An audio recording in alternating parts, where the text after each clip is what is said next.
What ho, chaps? How the devil? Welcome to the rambling, meandering, unprofessional excuse for a show, right? Not really a show, is it? If you haven't got a producer or a writer, you're not a show. It's just a man talking shite in his house. Anyway, welcome along, regardless. How's everyone's Friday going? Oh, yeah. I want to talk about CNN today, seeing as it's not the BBC Spews. Oh, hang on, that's a bit big, isn't it?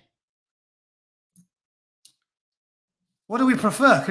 Is it better like that, do you think? Or is it better if you have the story a bit smaller? Hang on. That better? It's quiet, is it? Hang on, I'll see if I can turn. I've been pissing around with it, trying to get the settings a bit better because I want to cut out the fucking infernal leaf blows from hell that are constantly pestering me. Turn the volume up a tiny bit. Right. Hopefully that's a bit better. Right. Story big is better. All right, we'll try that. Right then. The reason I put this one on is because, we often don't talk about other media outlets other than the BBC. But I think CNN's worth looking at today because I'm trying to show what I think should be obvious to anybody, that bipartisan politics in the United States, which is contrary to what you might have heard from right-wingers like our own resident Sadwings there. Most people in the United States, if it's not a majority, it's close to about 50% of people don't consider themselves to be partisan. Certainly most people you meet when you're out on a night on the piss aren't irrational, fucking Looney Tunes. Nobody's a stereotype from what the political parties try to push face, right? Most Democrats aren't left-wing ideologues, and which is mad as well to Europeans, because in Europe, we've never really considered the Democrats to be left-wing, have we? Obama's presidency, if we're really being as honest as we can when you're looking at the political spectrum, Obama was about where any number of conservative prime ministers sit at. He wasn't a socialist or a communist, which is the rhetoric that I've always rejected from the right. Yes, you can have your opinions about Obama, whether or not you think he was a terrible president or not, but he was in charge for 8 years. And when he left the White House, America was still a capitalist country. The rhetoric needs to stop from both sides. Obama was demonstrably not a communist or a socialist because he left after 8 years in power. He left a capitalist country in his wake. It's the same thing with the left, who haven't got a clue what they're talking about.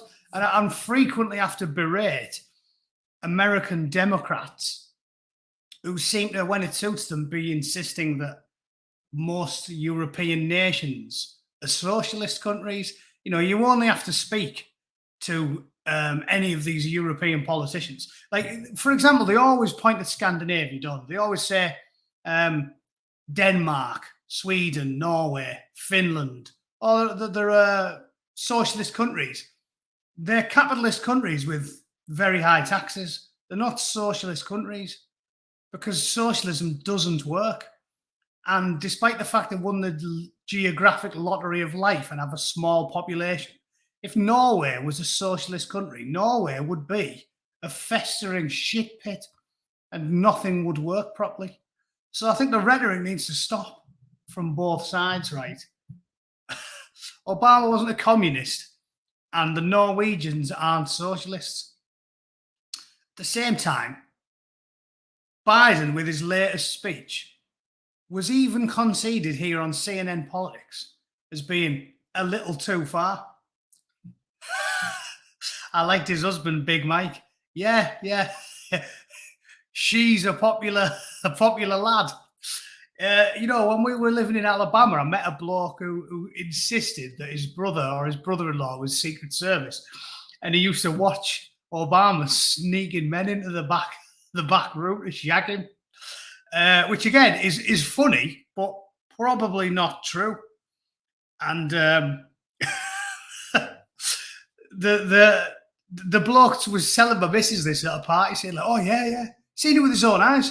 He was sneaking blokes in the back room, and he's seen one of them shagging him on the pool table or something." I was like, I think if you were the president and you're trying to hide the fact that your missus is a bloke in drag, and you're actually a prolific gay love machine, I don't think you'd get them to guerrilla fuck you on the pool table. I think you'd at least find a quiet bedroom somewhere in the back end of the West Wing to do things with your back end. If you were getting blokes to do things with your back end in the West Wing. So it's a bit ridiculous, but this is CNN politics, right? And look at the story. It says top Democrat concedes Biden may have gone a little too far in comparing lawmakers to segregationists. Here he is. I hope the audio works, so I won't make you sit through the whole thing.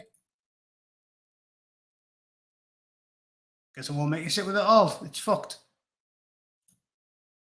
No? Yeah? No. Fucking CNN. It's probably because I've got an ad blocker on. All right, fuck you then.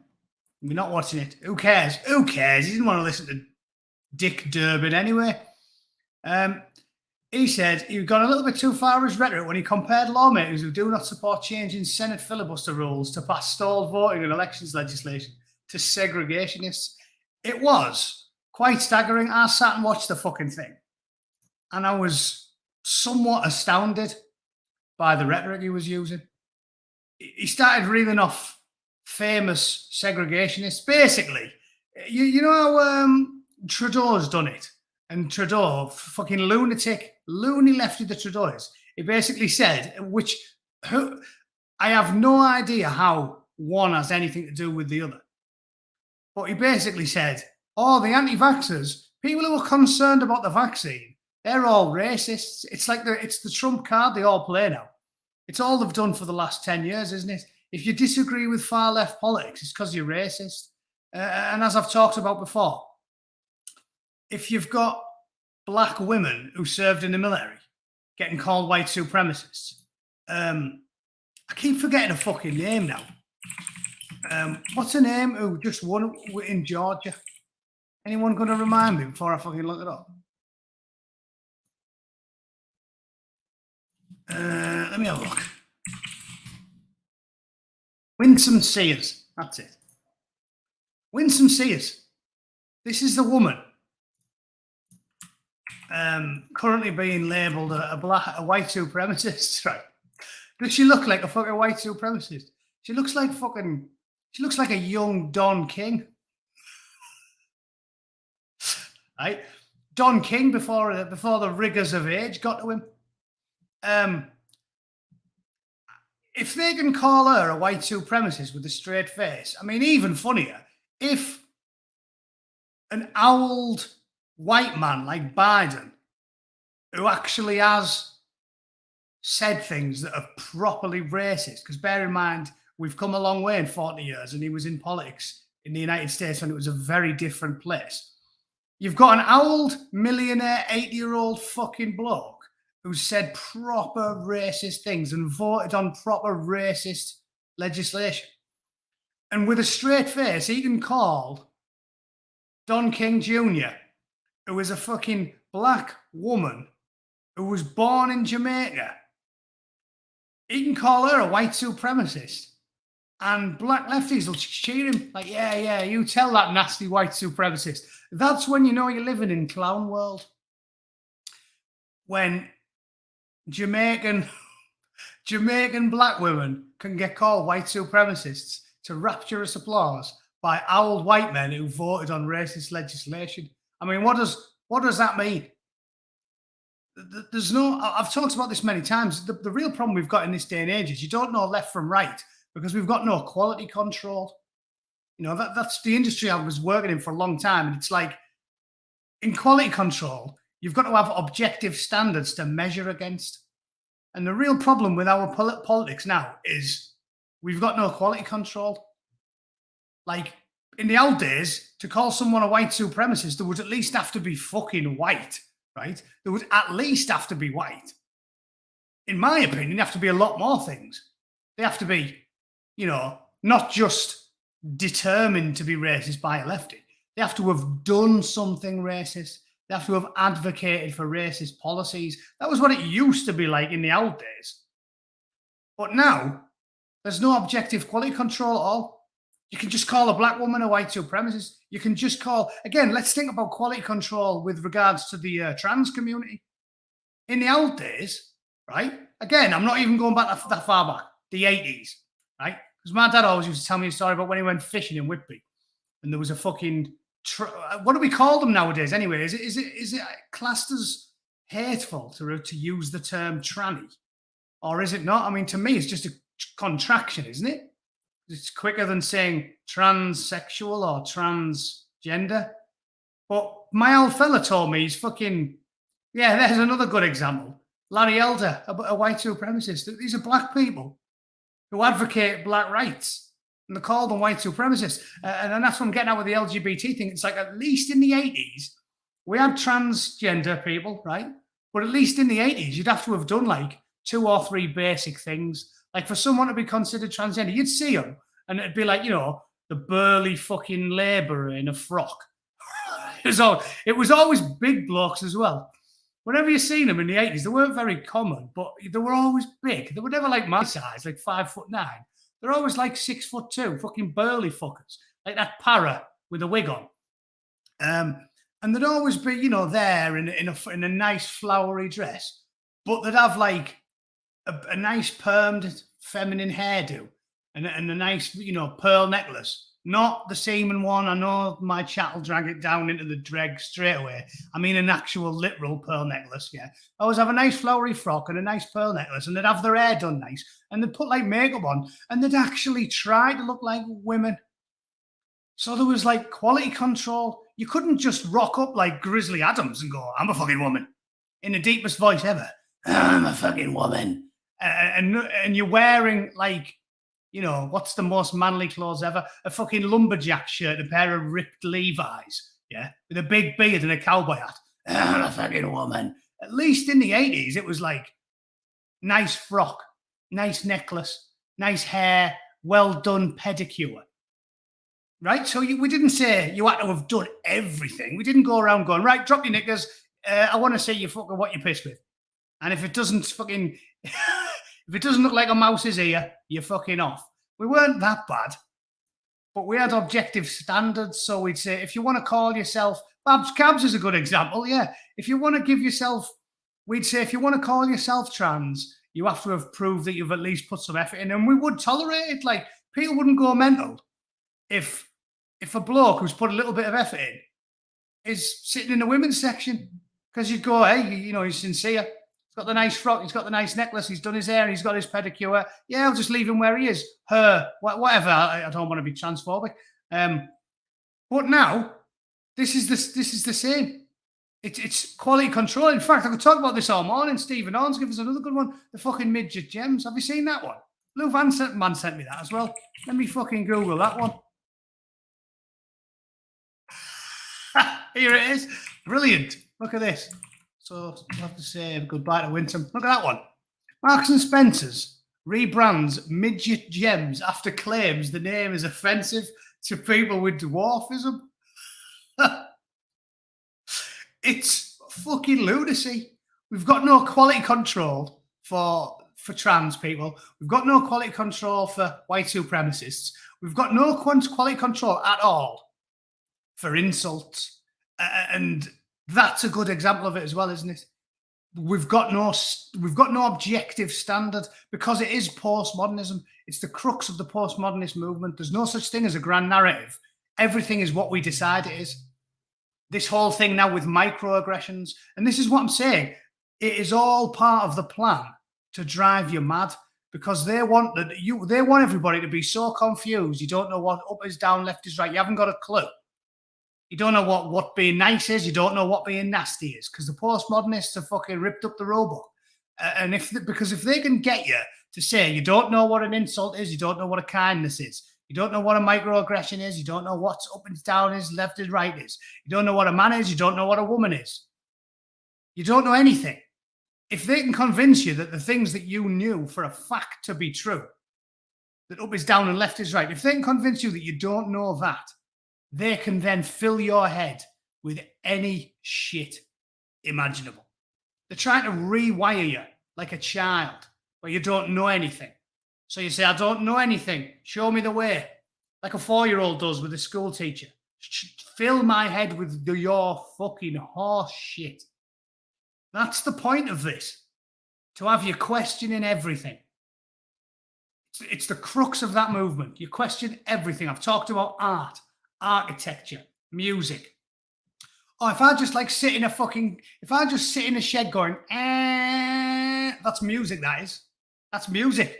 Who are you to say it's not music? It's a symphony. It's a fucking symphony. If I just snap one off and lay a foot of brown cable in the middle of the fucking street and then just put a flag in it, that's art. Who are you to say it isn't? Remember the dead famous urinal by Typical, some French twat? The famous urinal. That is where the rot started. All bad things come from France. And it's all linked. Yeah, I know I'm aware I'm starting to sound like Alex Jones here, but it's all linked. It's part of the plan. It's question everything, so you don't know what's going on. And I have to say, especially with regards to this story, Tesco's also said it will be reviewing the name of its midget gems. The thing is as well, midget gem. A gem is something precious, right? Isn't this just obvious to you? A gem is something precious.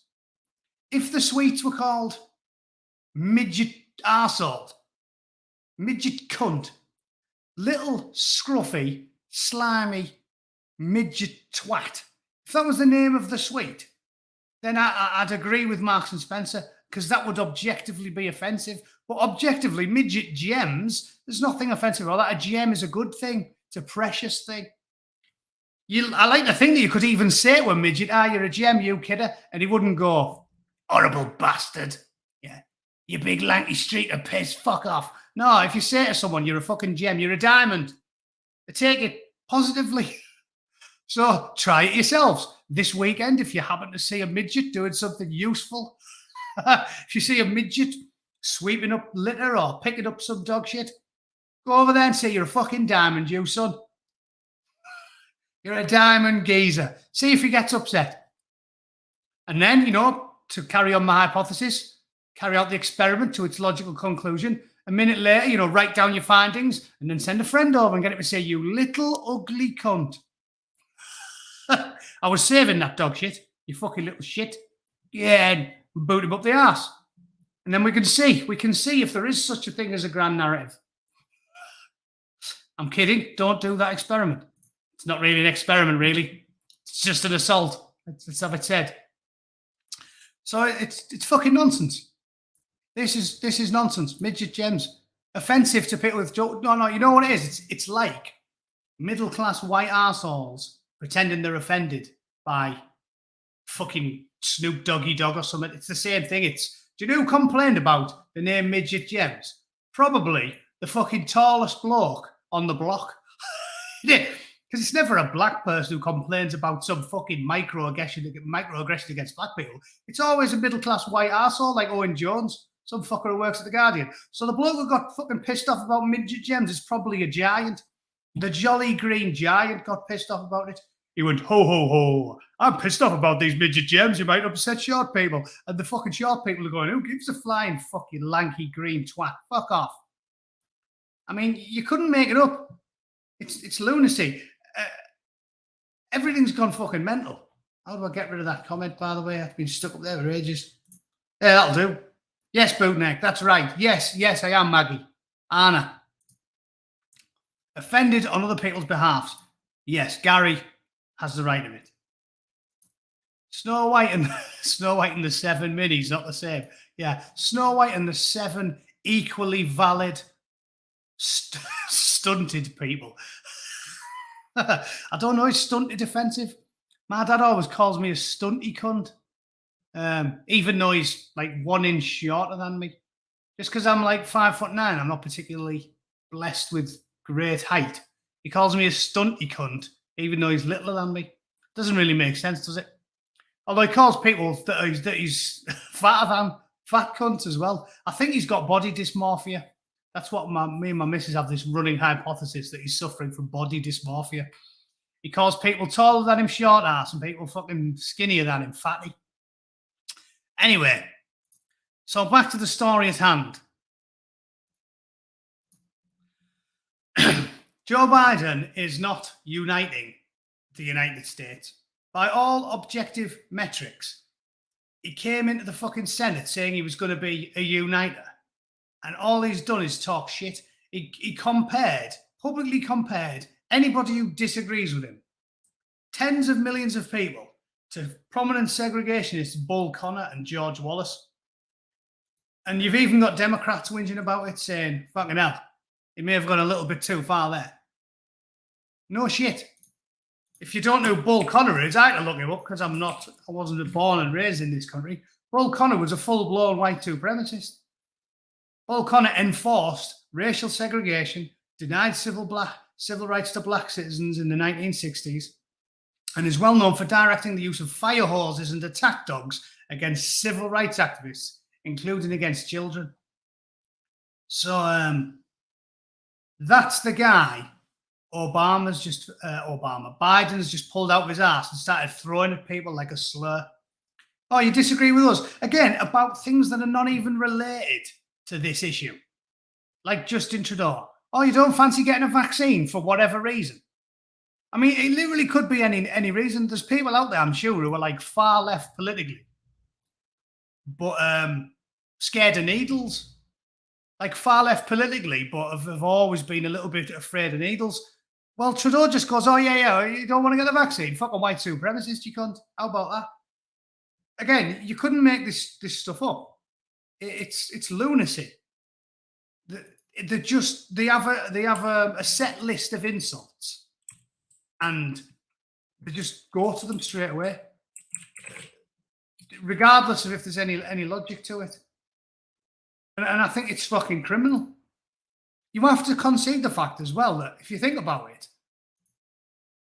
Trump, for all of his clumsy speech, well, not just clumsy, but that was me being a little bit, that was me understated there. Not just clumsy speech. Trump was fucking rude. Like there was times when Trump said shit that I would say it, but I'm an angry bootneck, not a fucking president, right?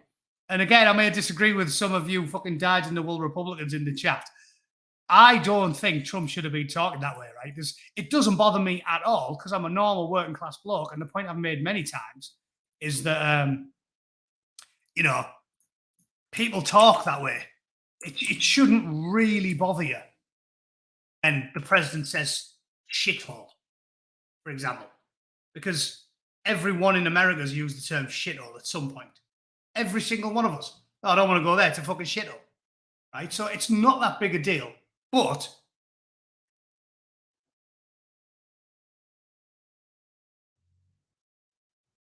objectively, the president does need to be good at reaching across the aisle and helping to unite the country, a country that's politically divided. And you don't help your case by mocking people in the way that Trump did it.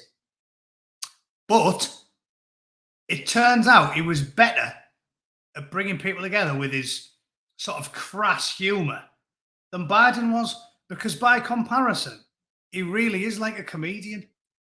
By comparison, he just used to do a bit of gentle mockery. He wouldn't just turn around and say, every Democrat is fucking scum. Because that's what Biden's doing. When you're just going on television and reeling off names like Bull Connor, willy-nilly, you are basically saying, you people are fucking scum. I despise a lot of you. And that was the point I'm getting at. If even CNN have turned around and said, listen, this is fucking not what we signed up for. You were running on a platform of uniting people and getting the country back together. And you've gave in to the worst part of your nature. and you've just turned into a cranky, bitter old man who insults people all the time. Again, same with Trudeau. You're not saying, I'm better at it than him, and I'm an angry bootneck, not a fucking civil rights activist or a politician. Because I'm always saying, Jesus Christ, we're all supposed to be Americans in this country. Most Democrats aren't communists, and most Republicans aren't fucking neo-Nazis. It's ridiculous to suggest so. Let's talk about this. Most people aren't as bad as you build them up in your head. And Biden's 10 times worse it than me. 10 times. He just goes on telly and goes, they're all Hillary Clinton, deplorables. Fucking tens of millions of people. Racist, sexist, homophobe. That is fucking awful. They're worse at it than me and Trumpy. And Trumpy, fucking hell, some of the shit he said made me laugh out loud, but the president shouldn't be saying it. But in hindsight, he really is better at it than Biden. Going on TV and just saying, well, you disagree with me, well, you're a fucking white supremacist then. I mean, is there anything worse than a full-blown white supremacist? That's the fucking insult. You may as well call someone a nonce. It's pretty bad. You don't go, my mate's a white supremacist, and all your fucking workmates go, I can't wait to meet him. It's a fucking really bad insult. So you shouldn't say it. Trump never said anything that bad. Nowhere near about the Democrats, did he? What's the worst he's going to have said? They're stupid. He didn't just start saying really fucking awful things about it. Just like, you're all fucking vermin. Which is what Hillary Clinton and Joe Biden are saying when they're just tarring 100 million people with that broad brush, saying, racist, sexist, white supremacists, homophobes, basket of deplorables. I mean, fucking deplorable. Think about it. This isn't hyperbole. Deplorable. Who's deplorable? I'll tell you who's deplorable. I'll reel some off. Tell me if you disagree. Deplorable. Ian Huntley, Harold Shipman, fucking the Yorkshire Ripper. That's deplorable, right? Would you use a different fucking word for a serial killer? Fucking deplorable. Trump never said anything like that about Democrats. The worst thing he said is the fucking stupid or the naive. But he never said, you're all fucking scum, which is basically what Biden did yesterday. And when even CNN are saying, you know what, you're fucking shocking, Joe. You know you're in the shit. Blue Van Man, I keep getting called boomer and they seem to think it's an insult. But it means I have lived a life and seen it all before. Bloody kids. Yeah. Well, you know the thing with that, right? As I always say, take it as a fucking badge of honor when a young person gobs off at you, because you've got time on your side, haven't you? Because you know for a fact that in 10 years' time, the same people that will definitely, unless they haven't got the brains that the gods gave a goose, young people always know eventually, all of them, because we all did it. So I don't get offended by it, because I'm aware of the fact that I was the same. When you're 18 and your dad says, Stevie's on the piss, have a good night, Stevie. Get leathered. Fuck it, it's Friday. Every one of us was 18 once. And when your dad said, what you should do is, instead of doing this, you should do that. And instead of doing that, you should invest your money there. And every one of us went, what do you know, old man? Like, when you're young, you think old fuckers don't know anything.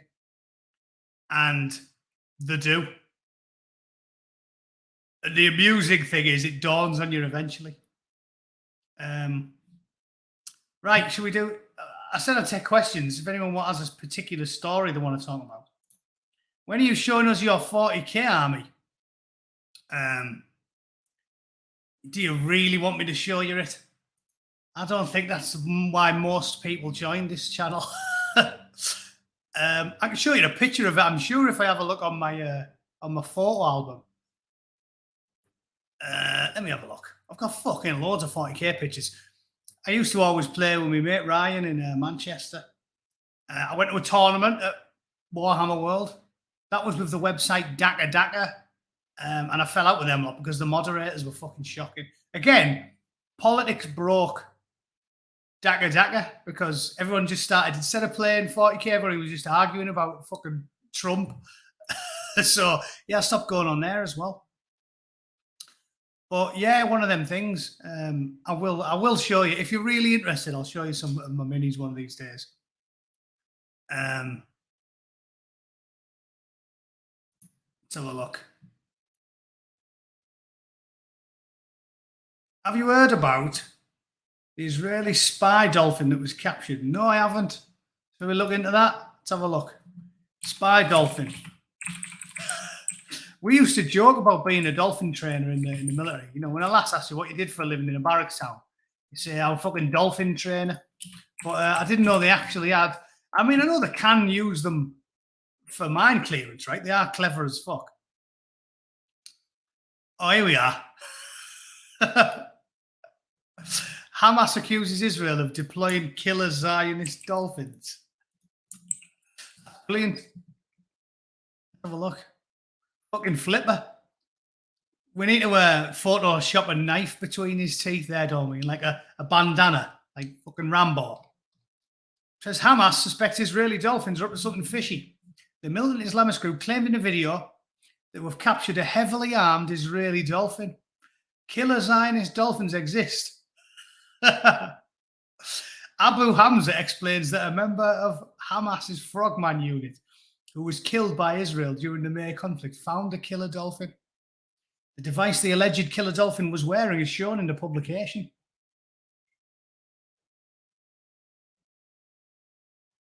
Hey, you never know. This is the device the killer Zionist dolphin was wearing. It's a bit harsh blaming the fucking dolphin, isn't it? Dolphin just does what it's trained to do. It's like a dog.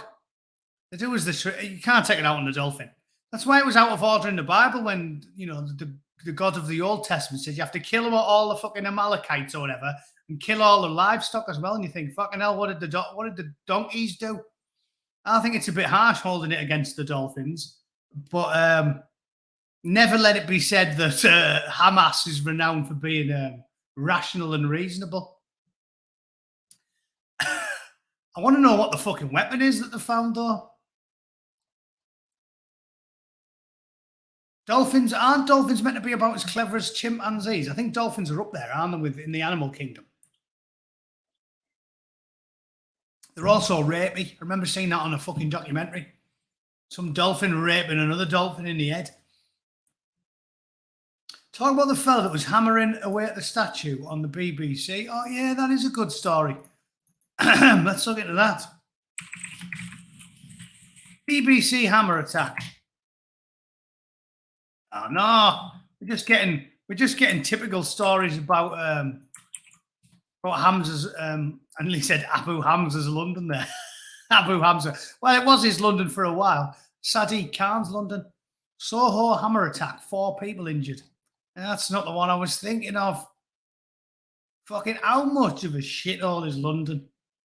How much of a shithole is London? This is the point I was making about, you know, older people. Blue Van Man, about older people having a bit of fucking wisdom. Anyone who thinks London and Paris are better now than they were 20 years ago isn't living in the fucking real world. It's an absolute shithole.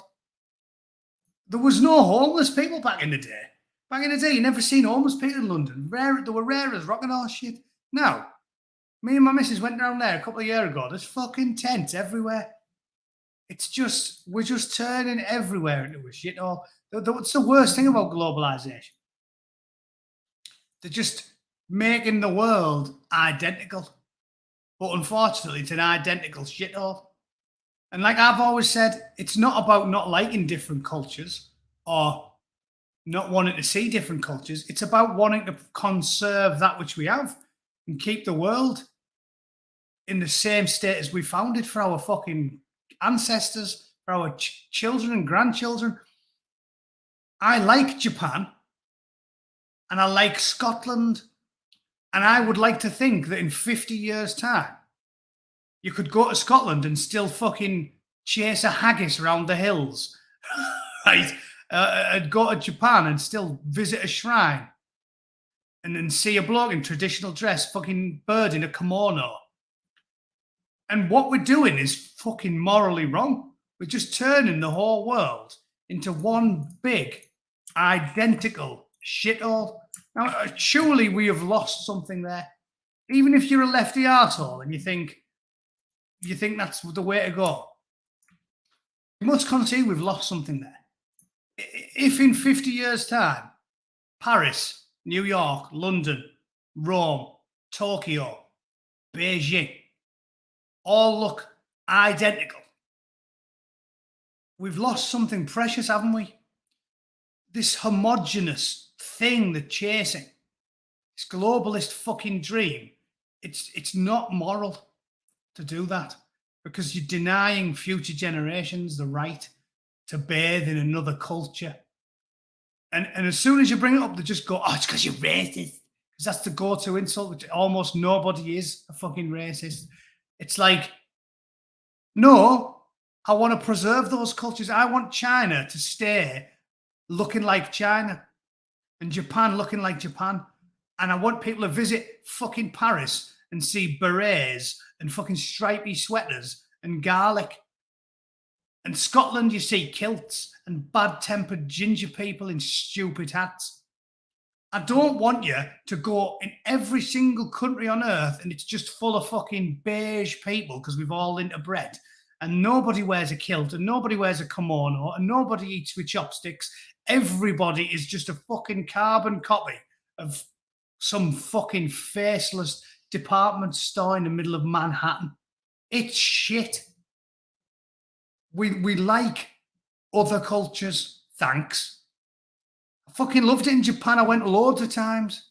But I will be depressed if I go to Japan and it looks exactly the same as fucking Stoke-on-Trent. We're taking something precious from people. And I even concede there is a counter-argument to be made. I understand that it's probably better for nurturing understanding that we mix a lot more. It's probably better in that respect. If we're less likely to have a war because we mix and we talk and we get on with each other, that's a good thing. But we're definitely missing out on something. We're definitely being robbed of something precious if the fucking whole world just becomes homogenous. Right? Is that not a fair, reasonable thing I've just said? Answers in the fucking chat. Not prejudiced, not bigoted, interested and like Asian and African and Middle Eastern and any other culture. I like to see it. I like to go on holiday, see it for a bit, and then come home and go, oh, that was different. That's why traveling's fucking fun. If they just make the whole planet one giant shit country, we're fucking robbing our kids of something precious. And that's my fucking rant about globalization, because it's a load of shit and I'm sick of it. Let's do this story, shall we? Man armed with hammer attacks statue at the BBC headquarters in London. Oh, yeah. See, I'm conflicted on this one, because on the one hand, I don't want to just take a hammer to a statue of Prospero and Ariel. I want to take a fucking bulldozer to Broadcasting House while it's full of nonsense, right? That's what a mere hammer on fucking Prospero's cock. Sorry, I'm assuming that's Ariel. I don't want to just hammer a statue. I want to fucking bulldoze the whole building, salt the earth, deny the BBC ever existed. So I'm torn. But at the same time, I don't support vigilantism because I'm a man of law and order. So it's a difficult one. It says the man armed with a hammer attacked a statue outside the Broadcasting House in central London. Police were caught at Portland Street after a man used a ladder to reach the figures above a front door. Officers taped off the entrance to the building and paramedics were called to the scene. Officers attended and remain on scene attempting to engage with the man. Another man has been arrested on suspicion of conspiracy to commit criminal damage, the statement added. The sculpture depicting Prospero and Ariel from Shakespeare's play The Tempest was installed in 1933. That's a long time ago as well. I think that's quite important. Nearly 2,500 people had signed a petition demanding it be removed, and a spokesman for the BBC declined to comment. So, yeah, joking aside, I don't agree with it. The BBC's full of nonsense. the statue's a little bit fucking noncy, but it's from the Tempest. And more importantly, yep, I've made my mind up. Bootneck only needs 30 seconds to digest the problem and make his mind up. More importantly, I'd say this. Whether or not you think the bloke who made the statue is a nonce or not, he fucking was. And whether or not you think it's not a very nice statue, it's got cock on it, it takes great skill to make a beautiful statue. It takes a brilliant artist weeks of delicate care, tapping away with a hammer and chisel to create a work of art. And it takes a fucking ignorant communist vandal with a hammer 10 seconds to destroy. Creation is always harder than destruction. And I've always been able to separate art from the artist. If you can't, put that back on, just to end. If you can't, then you're never going to like anyone. Because I've got some news for you, boys and girls. John Lennon, cunt. Gary Glitter's Christmas song was fucking brilliant. Right? I know he was a nonce. But I don't see why that affects a sculpture. If the sculpture was of a bloke bumming a kid rather than a scene from a Shakespeare play, yeah. But can you separate the art from the artist? I mean, I'll ask you that question of you, Nick. Can you still enjoy Gary Glitter's Christmas song? I mean, I'm half joking. But you have to be able to separate the art from the artist. John Lennon was a fucking cunt. But I still listen to his music. I'll still watch The Cosby Show. Michael Jackson. There is a good example. I still listen to Michael Jackson. And Michael Jackson, they only found his other fucking golf club when they bulldozed that children's home full of pedos. So, yeah. That is what my opinion is. I think Jonathan King, yep, fucking quality. Rolf Harris, I'd even still watch fucking Cartoon Time. So, I know that statue had some cock on it, like. Again, no, you can have naked kids in art. I'm not a fucking Puritan. If it was bent over a park bench, he was fisting his sphincter. Yeah, that's obscene. But there's naked kids in art. Fucking cherubs and shit. Doesn't fucking bother me. Seeing a naked kid in a painting isn't the worst thing. It's really, are you that fucking puritanical, Enoch? You don't. There's paintings of a 4-year-old kid. If it's not sexual, if it's like a picture of you go on your mate's house and you're flicking through his photo album, there's like his 4-year-old daughter with no clothes on, squirting the car with a hose pipe. It's not fucking erotic. It's just a picture. So statues, photos, paintings, naked. Who gives a fuck if there's a naked kid in it? If it's a naked kid getting bummed by his uncle, yeah, that's nonsense. But that was a fucking statue, and it wasn't a bad statue. I said the same thing. I'll tell you what. Maybe I can find something to back me up here, because I answered the question of statues not being removed in the United States with regards to the Confederacy. And I don't think we should fucking do it. The communists think it's a good idea.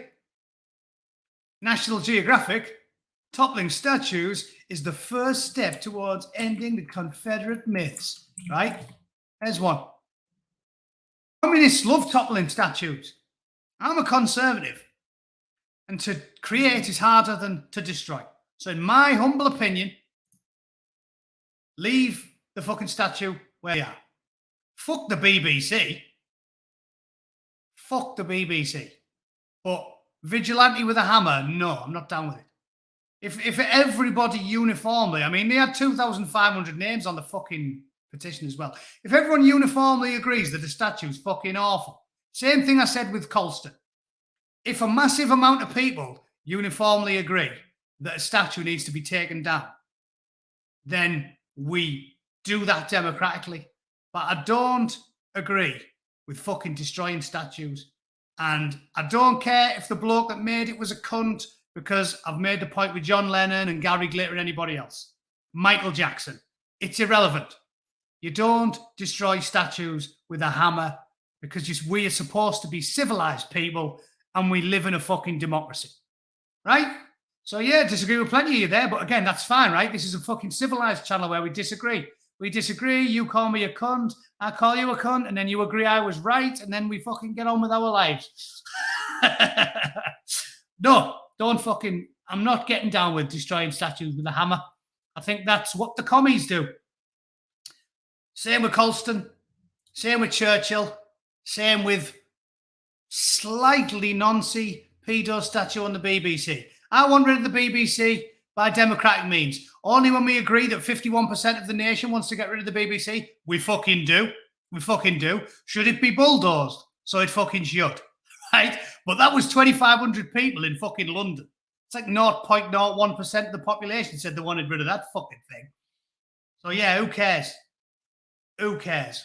There's my opinion. You asked for it. I gave you it. Right. I think we'll call it a fucking night, shall we? It's nearly 8 o'clock your time, and you should all be getting boozed, doing something fun, rather than sitting listening to me. So pour yourself a significant amount of gin in a tumbler, pull yourselves a pint, or go to the boozer and get fucking Harry shiters. And I'll fucking see you all probably on Monday. Sad Wings with a typically concise plan. Replace the statue with one made of C4. Hey, there's a fucking plan. I think we can get behind that one. Right, good night, everyone. I will hopefully get the BBC spews done for Sunday, and I'll see you all again on Monday for another stream. Have a great weekend. Thanks for watching, and I'll see you all in a fucking couple of days. Toodle pip.